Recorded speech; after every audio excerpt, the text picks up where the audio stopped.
All right, so I want to make a video about what happened this past week, and the biggest news by far was on Wednesday, the Fed, the FOMC press conference. The market reacted very badly to that. It was the worst day for stocks since I think it was that day in the first week of August where the market was down like 3-4%.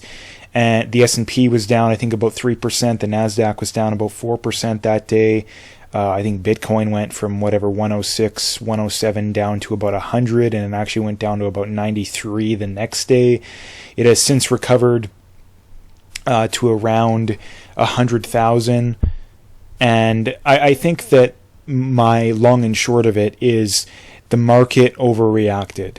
I think we definitely were overdue for a correction, but was it, market down 3% in a day bad? I really don't think so. So basically, to sum up what he said here from Stock Market News, Jerome Powell said these things on the FOMC press conference. It might take another year or two to get to 2%. Slower pace of rate cuts reflects expectations of higher inflation. Cutting rates today was a close call, but he thinks it was the right call. So there was a lot of people saying that they shouldn't cut rates because inflation still is a ways from their 2% target. And the whole should or shouldn't they cut rates question is a giant rabbit hole that I won't get into. But the one thing that I would point out is higher inflation isn't necessarily bad for stocks. In fact, in a lot of ways, it's good for stocks. So I don't know why the market overreacted. I think that the market took it as the opposite, bad news is good news is bad news. Maybe that's what they're getting at. But in my opinion, there should have just been a modest sell-off, maybe 1.5%, like something that happens every, couple weeks kind of thing. And I really think that we overreacted. Now, to be fair, the market is still expensive. If we look at the market this past week, stocks closed up. Friday was a pretty good day, so they did close up. I think the market was down. The S&P ended up being down, I think, just under 2% on the week. The NASDAQ actually, I think, did better than the S&P.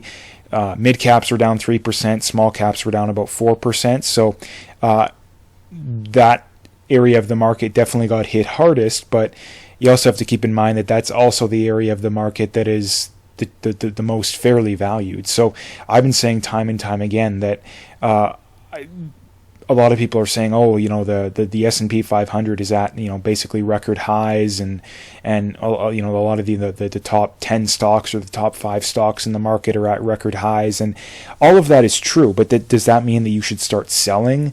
If you own some of those stocks, yes. But if you own the indexes, if you own the smaller and mid cap names, even the smaller large cap names, like the only areas of the market that are clearly overvalued is the large cap, specifically the mega large cap growth names. That's the area of the market that is clearly the most overvalued. But that's also the area of the market that leads the market, usually at least. So if the market goes up, well, that's the area that's probably gonna lead. So my philosophy has been and always will be, whenever you see these drawdowns in the market, that's your cue to start looking for value, because these drawdowns shouldn't scare you. And they shouldn't scare you at all. In fact, you should be happy when they come, because that just provides a good buying opportunity. So I'm not scared. I do think that I do think we're overdue for more volatility. So I wouldn't be surprised if this kind of stuff continues. It wouldn't, like I've said time and time again, we're overdue for a 10, 15, maybe even 20% pullback. And nobody knows when it's going to happen. It's just overdue. It could be another 2 or 3 years for all we know, or it could be next week. Nobody really knows. The best strategy is always just look for value, right? Just look for value.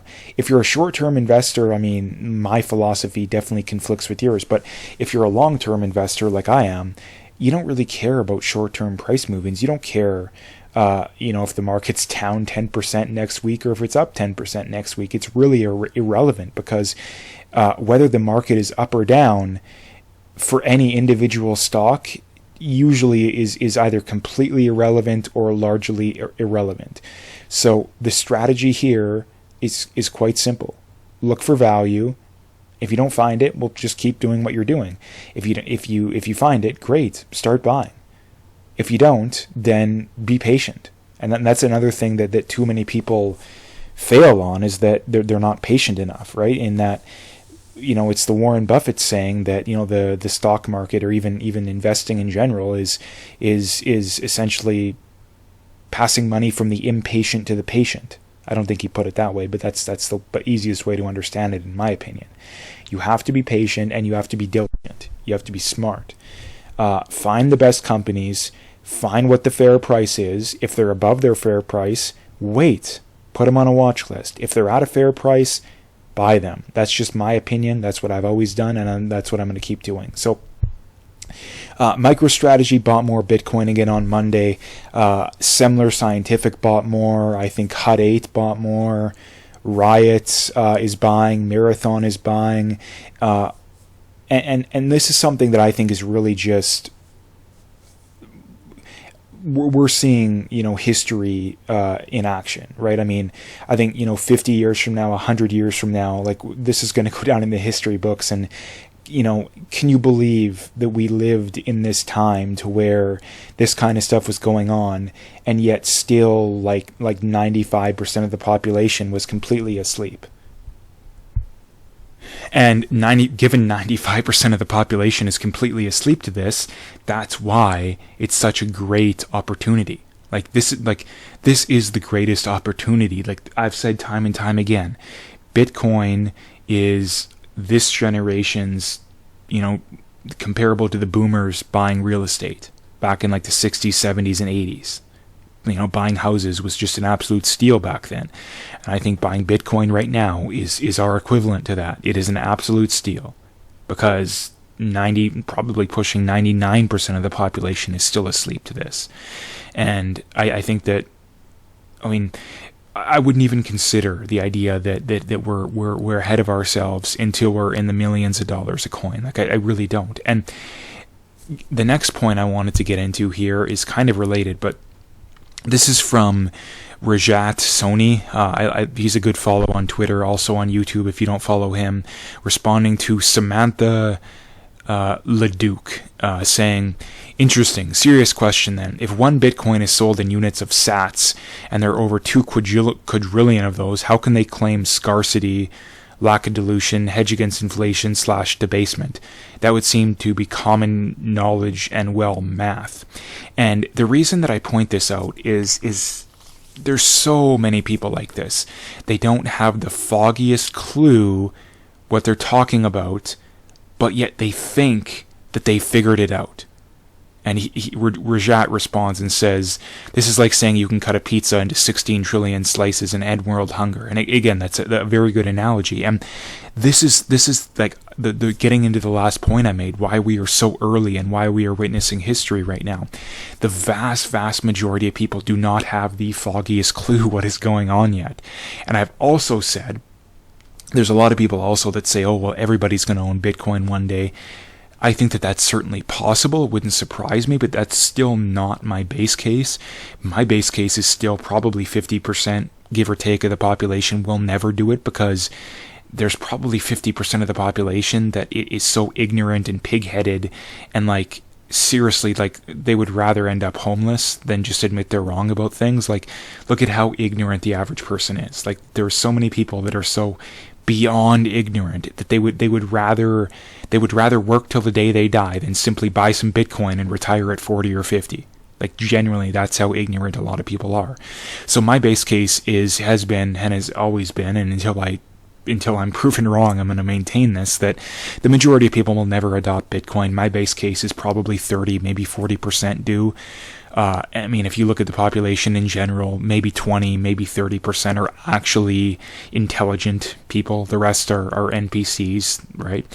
And back to the main point here. The main point is, when you look at these people that they try and critique Bitcoin, none of them, and I repeat, none of them actually steelman Bitcoin. and by, if you don't know what steel man is, there's the term straw man, which is basically you misinterpret or you deliberately try and debate like the weakest possible form of an argument.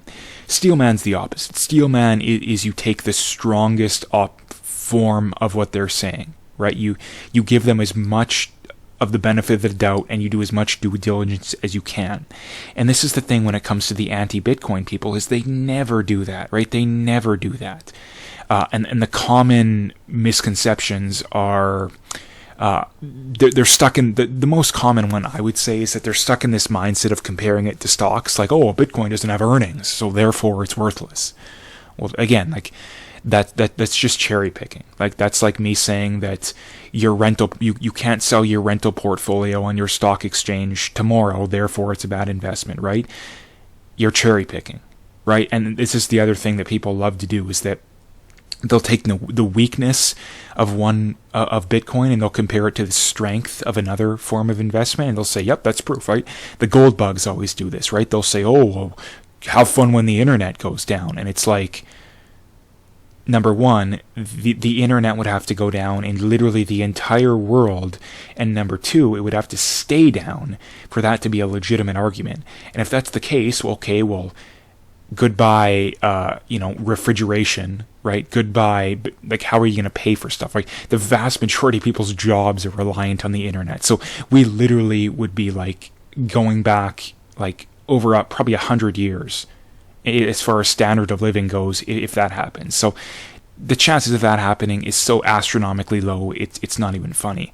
But number two, the whole point is, again, you're straw manning, right? You're straw manning. That's like me saying, there's no way to tell. If someone hands you a gold coin, there's no way to tell that it's real, and you can tell that Bitcoin's real, therefore Bitcoin's better, right? You're cherry picking, right? You're cherry picking. And this is what the people that try and critique Bitcoin always do. They always cherry pick. And they're either deliberately misleading people, or they just don't know what they're talking about. And whichever one you want to go with, either way, you shouldn't trust them. Right? Either way, you shouldn't trust them. And the same thing also goes with MicroStrategy, right? With MicroStrategy, all these people are saying, oh, it's a Ponzi scheme. And I've asked several of these people, well, can you actually explain how MicroStrategy is doing what they're doing? And none of them can, right? None of them can. They assume that, oh, they're taking on debt in the same way that a traditional company does, which they're not. They claim that they're just issuing shares, which they're not. They're issuing convertible bonds. And the thing that really gets me about this stuff is that I'm not an expert about any of this stuff. Like, I'm really not. And yet I still can walk circles around a lot of these people, and a lot of these people have audiences that are 100 or 1,000 times bigger than mine, and that's what really bothers me. Like, if you don't know what you're talking about, that's okay, but shut up. Like, don't pretend you know what you're talking about then. Like there's nothing wrong with that. There is something wrong with you pretending that you know what you're talking about when you don't. And that's the thing that just gets me. But as far as MicroStrategy goes, what they are doing is they're issuing convertible bonds. And what is a convertible bond? A convertible bond has a call option attached to it, right? So, for example, MicroStrategy shares are whatever, they're at like 350, 400 right now, right? It doesn't really matter. Typically what they're going to be is they're going to have a call option at maybe 500 or 600. And if those bonds go to that price, whoever buys them will convert them into shares, and they will make a lot of money doing it. And the big difference is that's not how companies typically issue shares. Typically, they just issue shares. And the other thing is that these bonds have zero interest on them. That is also different than traditional debt. And the other thing is, people would say, okay, well, why are companies buying these bonds? They're buying the bonds because they make a lot of money doing it. Number one, because if the price goes up, then they make a lot of money. And typically they're hedging themselves on the downside as well. Therefore, if they go down, they're still going to make money. So there's very little risk for the companies that are buying these bonds, but yet there's still quite a bit of upside. And that's why Michael Saylor is pointing out this 72.4% yield. And the other thing that people don't get about MicroStrategy is for them to go belly up, this is another thing that people just don't get. The bonds that they're currently issuing, they're issuing them like out to 2029, 2030. So, and the next one doesn't expire until I believe it's 2026. So MicroStrategy is and Michael Saylor also mentioned like they still weren't even that close to being margin called on the last bear market. So MicroStrategy, like Bitcoin would literally have to go below 15,000 and stay below 15,000 for like 2 or 3 years before they would actually legitimately be in serious trouble. And again, I just wanted to make that point because I don't think people truly realize not only is Bitcoin a once-in-a-lifetime opportunity, I think MicroStrategy is as well. I think MicroStrategy certainly comes with a lot more risk, but it also comes with more upside. I mean, it's up 500% this year. Bitcoin's up, what, like 100, 150? So, I just wanted to point that out as well. So that's what I wanted to bring up today. If you liked the video, please like, subscribe, comment, all that good stuff, and stay tuned for more.